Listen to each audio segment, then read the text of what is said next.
माधवेंद्रपुरी जब क्रंदन कर रहे थे, उन्होंने अपने उस आवेग को शांत किया और शांत करने के पश्चात भगवान ने उनको जो आदेश दिया था उस आदेश को पूर्ण करने के लिए माधवेंद्रपुरी तत्पर हो गए। तो जब प्रातःकाल हुआ, स्नान किया, गांव के लोगों के बीच में गए, सब लोगों को एकत्र किया और एकत्र कह के उनको कहा, ग्रामेर ईश्वर तुम्हार गोवर्धन धारी, कुंजे आछे चलता रे बाहिर जे काड़ी। उस गांव के लोगों के पास गए और कहा, आपके गांव के जो ईश्वर हैं, आपके गांव के जो स्वामी हैं, वो हैं गिरिराज जी, गोवर्धन धारी, गिरिराज जी को धारण करने वाले, लेकिन वो कुंज में हैं, कुंज में विराजमान हैं। आप सब हमारे साथ चलिए और उनको, प्रभु को बाहर निकालना है वहां से। तो सब आश्चर्य में पड़ गए, बाबा क्या बात कह रहे हैं। लेकिन ब्रजवासी हैं, साधु, भक्ति भाव हृदय में पहले से है, माधवेंद्रपुरी की बातों में विश्वास किया और उनके साथ उस कुंज की ओर चल पड़े। कैसे? जैसे जब कोई युद्ध की ओर जाता है तो अपने अस्त्र शस्त्र हाथ में लेके जाता है, और यहाँ माधवेंद्रपुरी कह रहे थे कि कुंज में है तो कुंज से निकालना तो अपना कुदाली है, जो कुल्हाड़ी है, कुदारी है, सब जो हमारे होते ना जिनसे हम निकालते हैं, गड्ढा करना है, रास्ता बनाना है, वो सब अपने औजार लेके और वहां झाड़ियों के बीच में निकल चले।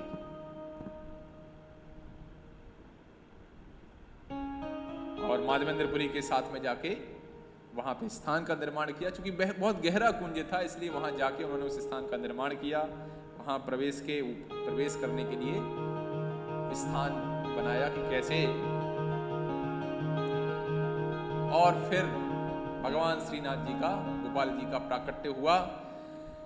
ठाकुर देखिला मती त्रने आच्छादिता,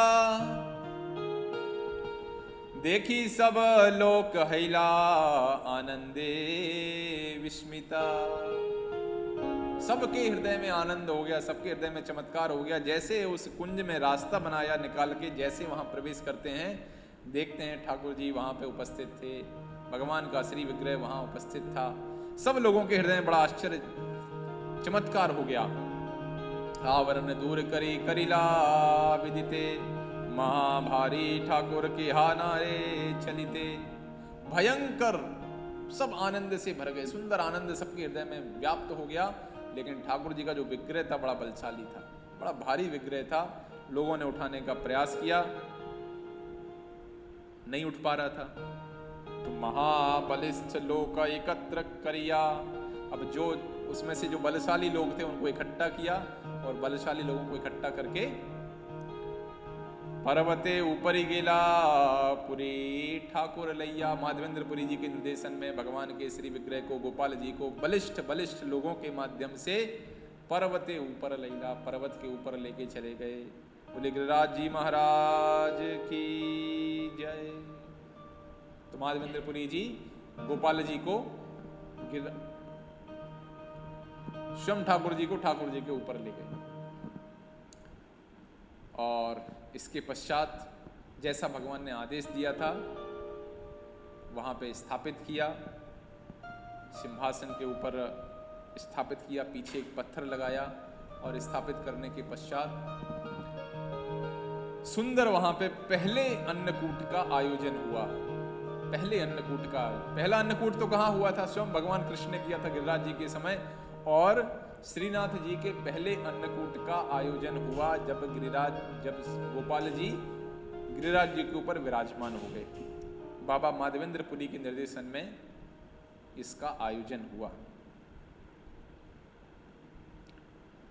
ग्रामेर ब्राह्मण सब नवघट लैया, गोविंद कुंडेर जल आनीला छानिया।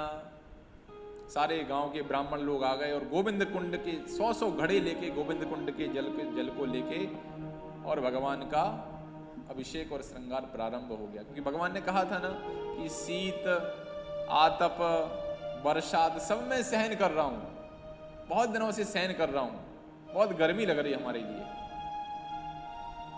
तो अनेक अनेक घड़ों के माध्यम से अनेक अनेक वाद्य यंत्र बज रहे हैं। स्त्रीगण भगवान के नाम का कीर्तन कर रही हैं। कृष्ण गोविंद गोविंद गोपाल, नंद यशोदा दुलार। कृष्ण गोविंद गोविंद गोपाल, नंद यशोदा दुलार। गोपाल गोपाल गोपाल गोपाल गोपाल गोपाल गोपाल गोपाल। कृष्ण गोविंद गोविंद गोपाल, नंद यशोदा दुलार। कृष्ण गोविंद गोविंद गोपाल, नंद यशोदा दुलार।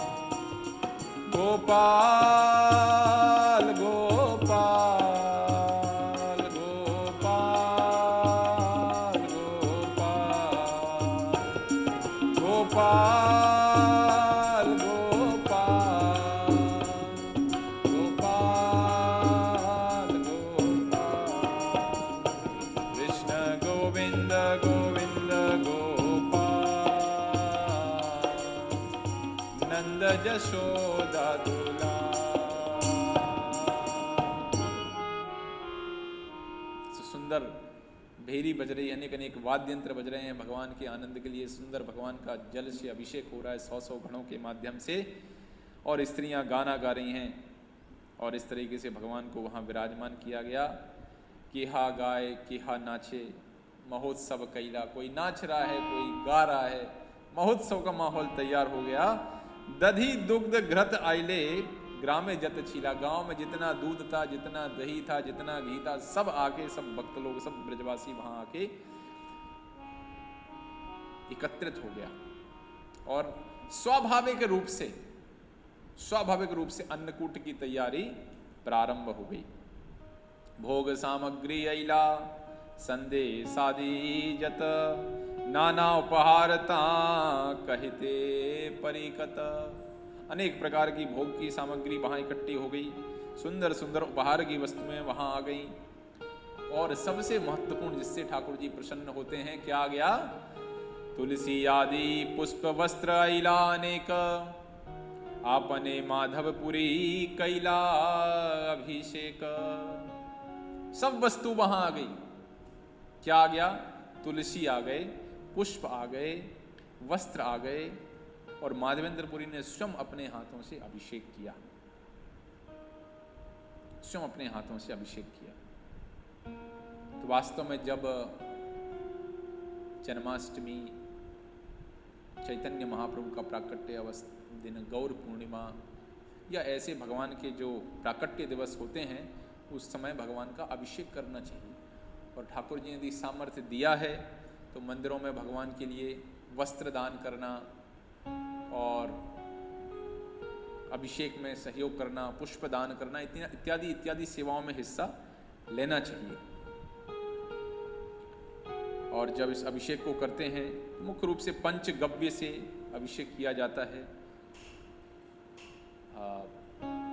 5 वस्तुएं जो गाय से प्राप्त होती हैं, उससे अभिषेक किया जाता है। तो अनेक अनेक वस्तुओं से एक विधि है पूरी भगवान के अभिषेक करने की। तो आवश्यक रूप से सभी को अभिषेक इस प्रकार से करना चाहिए। माधवेंद्रपुरी, बाबा माधवेंद्रपुरी के निर्देशन में, और वहाँ पे तुलसी और पुष्प और दूध घी इत्यादि के माध्यम से भगवान का अभिषेक प्रारंभ हुआ। और भगवान को तेल से, दधी से इत्यादि से भगवान के शरीर का मार्जन किया गया। और श्री अंग चिक्कन, क्योंकि अनेक दिनों से भगवान वहाँ विराजमान थे। पंचगव्य पंचामृते स्नान कराइया, महास्नान कराइला सतघन दिया।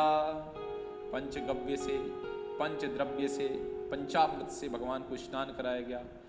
ये गाय गौ माता बहुत ही पवित्र हैं। सोचिए आप, पंचगव्य, पंचगव्य में क्या क्या आता है? पंचगव्य में आता है दूध, दही, घी, गोमूत्र और गोबर। ये पंचगव्य है, 5 उत्पाद जो गाय से प्राप्त होते हैं। सोचिए गाय की क्या महिमा है कि ठाकुर जी को स्वयं इन पंचगव्यों से भगवान का अभिषेक किया जा रहा है। इसलिए भगवान का एक नाम क्या है?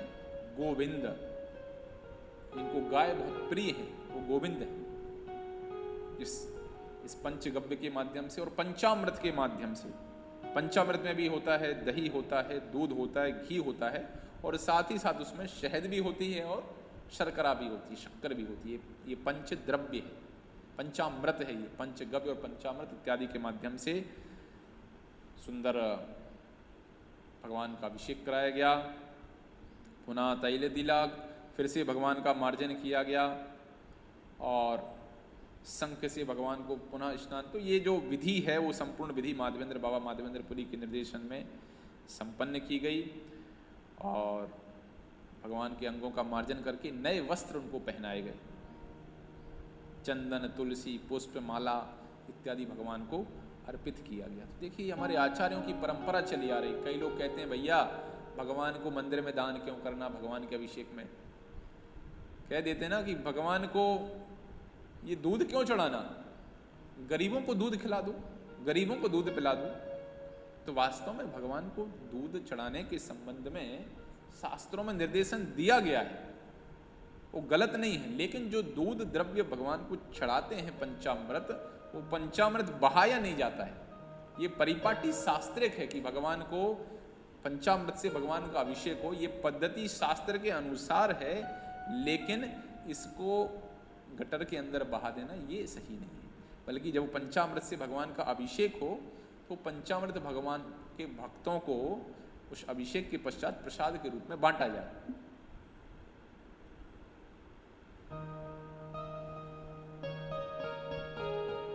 तो ऐसा नहीं है कि भगवान को अभिषेक नहीं करना, नहीं, भगवान को अभिषेक करना है, भगवान को अभिषेक करना है, शास्त्रोक्त विधि है। और गरीबों की याद तभी आती है जब भगवान की सेवा का प्रश्न उठता है। हाँ, इतने बड़े बड़े IPL मैच हो रहे हैं, लाखों करोड़ों रुपए उसमें लगाए जा रहे हैं, तब गरीबों की याद नहीं आ रही है। करोड़ों करोड़ों लोग रुपए कमा रहे हैं, भगवान को ये 50, 100, 200, 500 रुपए का, 1000 रुपए का क्या पंचामृत दूध चढ़ा दिया तो लग रहा पूरी सृष्टि भूखे मरी जा रही है। क्या आसुरी स्वभाव हो गया है लोगों का, है? बड़े बड़े IIFA award, film fair award हो रहे हैं, उसमें लाखों लाखों करोड़ों करोड़ों खर्चा हो रहा है, उसकी कोई कमी नहीं है। क्रिकेट का एक खेल होता है, रात भर में जब उसको डे नाइट मैच हो यदि और रात में लाइट जलानी है, कितना पैसा खर्चा हो रहा है, उसकी कोई चिंता नहीं है। भगवान को क्या अभिषेक कर दिया थोड़ा 1 लीटर दूध से, लग रहा पूरा संसार गरीब हो गया। ये आसुरी स्वभाव है वास्तव में। तो बिल्कुल करना चाहिए अभिषेक। ये उस मंदिर के व्यवस्थापन की कमी है कि अभिषेक किए हुए दूध का, जल का, पंचामृत का वो सही तरीके से प्रयोग नहीं कर रहे हैं। इसमें कोई विधि में कोई खराबी नहीं है, ये व्यवस्थापन की खराबी है। उस मंदिर के व्यवस्थापन को चाहिए उसको व्यवस्थित करें और भगवान को जो पंचामृत से जो अभिषेक हुआ उसको भक्तों को चरणामृत के रूप में प्रदान करें, प्रसाद के रूप में प्रदान करें। तो इसलिए इस प्रकार के लोगों से बचना चाहिए जो ऐसी नास्तिकता वाली बातें करते हैं, नकारात्मक बातें करते हैं। और इसके पश्चात जब भगवान का सुंदर अभिषेक संपन्न हुआ, फिर अनेक माध्यमों से भगवान को अंत में सुवासित जल और आचमन इत्यादि भगवान को प्रदान करके बाद में तांबूल भगवान को प्रदान किया गया। भगवान की आरती संपन्न की गई गोपाल जी की। अनेक प्रार्थनाओं के माध्यम से, अनेक स्त्रोतों के माध्यम से भगवान को समर्पण किया गया और इस तरीके से दंडवत प्रणाम करके, दंडवत करे कैला आत्म समर्पण, दंडवत प्रणाम किया। तो वास्तव में कई लोग प्रश्न पूछते हैं कि ये प्रणाम दंडवत क्यों करते हैं? नहीं, ऐसे ही प्रणाम कर सकते हैं? नहीं, हर कार्य भक्तिमय जीवन में हम जो कार्य करते हैं उस कार्य में, हर कार्य में उसके पीछे कारण है। ऐसे ही प्रणाम क्यों करते हैं? तो ये जो मुद्रा है प्रणाम करने की, आपने देखा होगा जो हम दंडवत प्रणाम करते हैं, ये दंडवत मुद्रा है, शरणागति का प्रतीक है, शरणागति का भाव है। कोई राजा, यदि किसी राजा की शरण में कोई शत्रु जाए जो कि परास्त हो गया, तो इसी प्रकार से वो हाथ जोड़ के प्रणाम करके, उनको दंडवत प्रणाम करके जो है उनकी शरण में जाए। तो ये भाव है वास्तव में शरणागति का, जब हम इस प्रकार से भगवान को प्रणाम करते हैं। सब कुछ भगवान को समर्पित करने के पश्चात भगवान के भोग की व्यवस्था हुई। कुंभकारों के पास जो घड़े थे, जो सब्जी वालों के पास सब्जी थी, जो जिसके पास जो जो व्यवस्था थी, वो व्यवस्था से भगवान की सेवा में आतुर हो गए। तो वास्तव में यही भाव है, भगवान हमारे पदार्थों के भूखे नहीं है। जिसके पास जो है, कुछ नहीं, तुलसी पत्ता तो सबके पास है, सब घर में तुलसी पत्ता लगाओ, भगवान को तुलसी पत्ता चढ़ाओ। इसलिए भगवान ने सबसे आसान शर्त रखी है, पत्रम पुष्पम फलम तोयम यो मे भक्त्या प्रयच्छति तद अहम भक्ति उपहरितम अश्नामि प्रियतात्मनः। भगवान कह रहे, पत्रम पत्ता दे दो भैया, तुलसी पत्ता दे दो, पुष्प दे दो, गमले में लगाओ, एक पुष्प चढ़ाओ, फल दे दो, जल दे दो। बहुत बड़ी डिमांड नहीं कर रहे हैं, सोने का हार दे दो, बड़ी मोटर कार दे दो, ये भगवान डिमांड नहीं कर रहे हैं। भगवान कह रहे जो जिसके पास, छोटे से छोटे समाज के उस छोटे व्यक्ति के पास, सबसे कमजोर तबके के पास भी कम से कम तुलसी पत्र तो उपलब्ध है ही, लेकिन देने के लिए वस्तु की नहीं, देने के लिए भाव की आवश्यकता होती है। ये भाव जब तक हृदय में ना हो, व्यक्ति दे ही नहीं सकता है। सारे गांववासी इकट्ठे होके आ गए और इकट्ठे होने के पश्चात बहुत सुंदर तरीके से अनेक अनेक सुंदर सब्जियां, चावल, बड़ा पहाड़ जैसा एक सुंदर भव्य अन्नकूट का आयोजन किया गया। और उस अन्नकूट के आयोजन के पश्चात माधवेंद्रपुरी ने स्वयं जो है सारे जो भोग था अपने हाथों से माधवेंद्रपुरी ने समर्पित किया। और समर्पित करने के पश्चात भगवान ने ग्रहण किया, लेकिन भगवान की महिमा ग्रहण करने के पश्चात भगवान वापस कर देते हैं। कई नास्तिकतावादी सोचते हैं भगवान ने खाया तो बच कैसे गया फिर ये। भगवान की ये महानता है कि भगवान अपनी हर इंद्रिय से हर कार्य कर लेते हैं। आंखों से खा लेते हैं, कानों से खा लेते हैं, तो भगवान दृष्टिपात करते हैं उस आहार के ऊपर, उस आहार को शुद्ध कर देते हैं। अरे जिनकी कृपा से, यत् कृपा तमहम वंदे परमानंद माधवम मूकम करोति वाचालम पंगुम लंघ्यते गिरिम। जिनकी कृपा से मूक जो व्यक्ति बोल नहीं सकता है वो बड़ा ज्ञानी बन जाए, बड़े बड़े प्रवचन करने लगे। लंगड़ा जो 5 किलोमीटर नहीं, 5 मीटर नहीं चल सकता है, बड़े बड़े पहाड़ चढ़ जाता है। तो ऐसे भगवान के लिए क्या कठिनाई है कि वो ग्रहण भी कर लें और फिर प्रदान भी कर दें। तो भगवान के प्रसाद का सेवन करके हम इसको समझ सकते हैं, क्योंकि जो तुष्टि और पुष्टि भगवान के प्रसाद को ग्रहण करके मिलती है, वो तो भैया आप 5 स्टार होटल में भी खा लो तो वो तुष्टि और पुष्टि संभव नहीं है। तो इस प्रकार से भगवान को सुंदर अन्नकूट के रूप में भोग लगाया गया। और भोग लगाने के पश्चात सुंदर नृत्य कीर्तन, सुंदर आयोजन किया गया। और इस प्रकार से भगवान की सेवा पूजा प्रारंभ हो गई। और तब से अनेक अनेक वर्षों तक भगवान की सेवा पूजा का संचालन वहां पर होता रहा, वहां पर चलता रहा।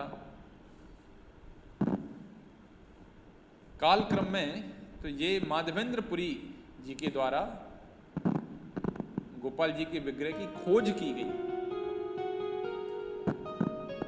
मूल रूप से इसकी स्थापना जो है वो वज्रनाभ जो थे, अर्थात भगवान श्री कृष्ण के पड़पोते, उन्होंने इसकी स्थापना की। माधवेंद्रपुरी जी के माध्यम से इसकी पुनः खोज की गई और पुनः खोज करने के पश्चात इसकी प्रतिष्ठा अर्चन विधि की स्थापना की गई। अनेक वर्षों तक गोपाल जी के विग्रह की सेवा गिरिराज जी के ऊपर होती रही। अनेक वर्षों तक ये सेवा पूजा चलती रही और इस सेवा पूजा के पश्चात बाद में जो वल्लभाचार्य जी के पुत्र हुए विट्ठलनाथ जी को ये जो विग्रह है ये एक आचार्य हुए रघुनाथ दास गोस्वामी जी। बहुत सुंदर संबंध था रघुनाथ दास गोस्वामी जी और विट्ठलनाथ जी के बीच में। तो ये उनको ये विग्रह प्रदान किया गया और तब भी ये सेवा पूजा वहीं चलती रही ठाकुर जी की गिरिराज जी के ऊपर। उसके पश्चात कालक्रम में फिर से जब मुस्लिम आक्रमणकारी हुए तो भगवान के श्री विग्रह गोपाल जी को राजस्थान में राजाओं के संरक्षण में नाथ द्वारा लाया गया। तब से गोपाल जी श्रीनाथ जी के रूप में, नाथ द्वारा के श्रीनाथ जी के रूप में प्रसिद्ध हो गए। तो ऐसे भगवान श्रीनाथ जी प्रकट हुए माधवेंद्रपुरी के प्रेम के चलते। महाप्रभु माधवेंद्रपुरी के प्रेम के लिए गोपाल जी ने अपने आप को प्रकट किया। सुंदर भगवान की सेवा पूजा अभिषेक संपन्न हुआ और विट्ठलनाथ जी के माध्यम से सेवा पूजा वर्तमान में आज भी प्रारंभ है। सुंदर सेवा पूजा श्रीनाथ जी की संचालित हो रही है नाथ द्वारा में। और भगवान का जो रूप है, भगवान की जो महिमा है बड़ी ही अद्भुत है।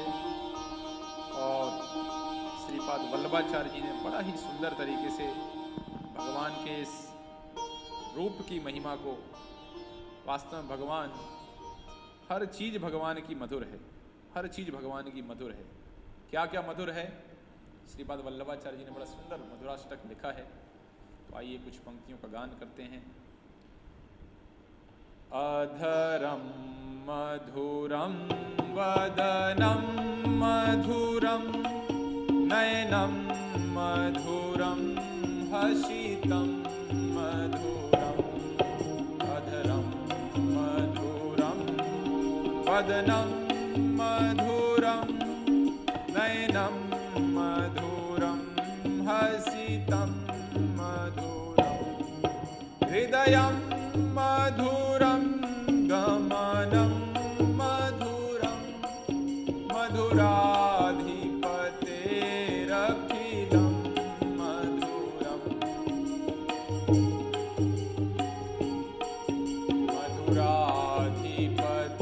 मधुराधिपतेरखिलं मधुरं मधुराधिपतेरखिलं मधुरं मधुराधिपतेरखिलं मधुरं मधुराधिपतेरखिलं मधुरं वचनं मधुरं चरितं मधुरं वचनं मधुरं वलितं मधुरं वचनं मधुरं चरितं मधुरं वचनं मधुरं वलितं मधुरं चलितं मधुरं भ्रमितं मधुरं चलितं मधुरं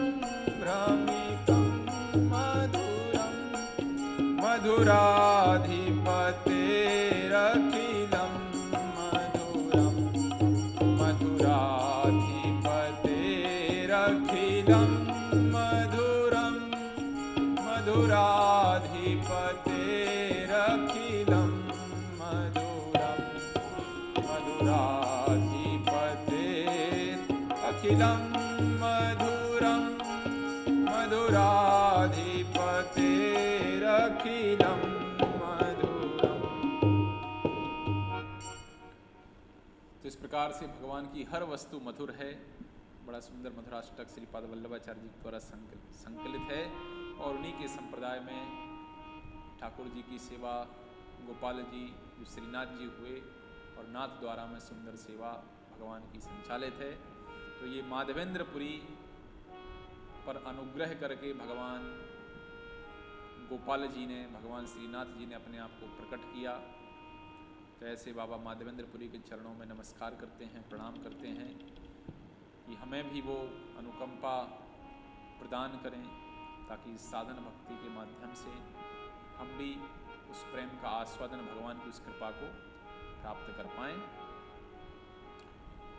जय श्री श्री श्रीनाथ जी भगवान की जय, श्री श्री गोपाल जी भगवान की जय, ब्रजभूमि वृंदावन धाम की जय, गिरिराज जी महाराज की जय, श्रीनाथ जी सरकार की जय। जय जय श्री गौरांग, जय जय श्री गौरांग, जय जय